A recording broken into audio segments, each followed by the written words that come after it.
Hey Matthew, here's the video you requested. I'm a little disappointed that I didn't actually have a live audience to shoot this with, of course, but it was kind of hard to find people on short notice. So I think just mainly a video where you can see how I might relate to a hypothetical audience is probably suitable.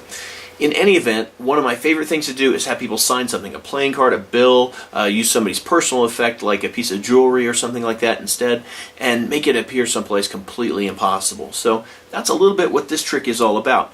For starters, I would just go through the deck here and I would let anybody choose a card. Now this is a genuine free choice. They can actually pick any card that they want. I'm not forcing any card. I can see them off the camera here, so it doesn't really matter which one we pick. In fact, it doesn't matter if I see it in the camera, because in reality when I do this trick, the first thing I do is I take the card and I turn it face up right here and I put it on the table. The reason I do that is simply to let the spectators sign the card. Now since you're not here and I am, I will sign the card with my first name and hold that up so you can see exactly which one it is. The 5 of spades with my signature on it. And I'm going to stand up a little closer to the camera so you can see this a little bit closer up here.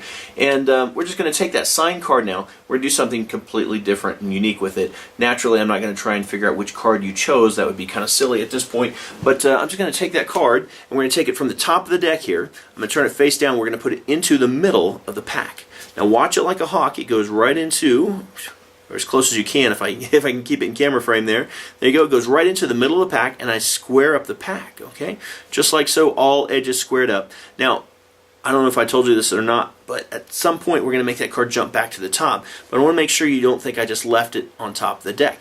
But if I do the secret move, I give a little riffle just like this, you see one card magically jumps back to the top. That's your signed card, even though I signed it for you. Alright, now I'll do it again in super slow motion. We'll take it from the top, we'll cut it into the middle of the pack. Well, that's not quite the middle, that's a little closer to the middle. Just like that, I'll square up the cards, I'll do the secret move just like that. One card once again jumps back to the top. That's the spectator's signed card.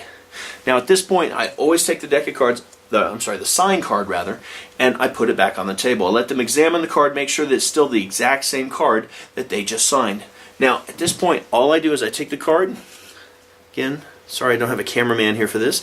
We put it right back into the middle of the pack, and whoop, you can see that's, I don't know if you can see the signature or not. There it is, the signed card. Now we're going to send it on a little journey at this point. I'm going to take it from the top of the left hand's packet, just like so. You can tell, hang on a second, there it is on top of the left hand's packet. Forgive my non-moving camera work here. But you can see it right there. It goes from the top of the left hand's packet into the middle of the right hand's packet. The right hand's packet now goes into the middle of the left hand's packet, just like so, and I square up the whole section in slow motion and no breaks in the pack. So we know it's definitely lost somewhere in the middle, and just to prove that I didn't just sneak it onto the top amidst all that, it's not the top card in the pack. But if I do the secret move just like this, you see one card pops right back to the top. That's once again your signed card, or the card I signed for you. Now, so far you don't know exactly when that card arrives, so I want to give you a little more visual representation of what happens here. I'm going to take that card and fold it in half, or buckle it, just like that. And you can see the card has an arch in it, little buckle, little rise right there in the center. And here's the cool part. I take it and I put it right in the middle, just like so. I square up the pack, and here it comes. 1, 2, and 3, just like that. You got to see it go on that one. Check it out. It jumps right back to the top. That's called the ambitious card. It's one of my favorite signed card routines. Then from there I put rubber bands on the deck. I let the spectators push it in the deck. It jumps back to the top. I make it appear in my wallet with my hands empty. I just set my wallet on the table. The card jumps into my wallet. Again, there's just too much to go into here without an actual live audience. So hope that's a good demo for you. If nothing else, you can see a little of my performance style and personality come through in this video. So hopefully this will do the trick, and if not, let me know. I can send you some more.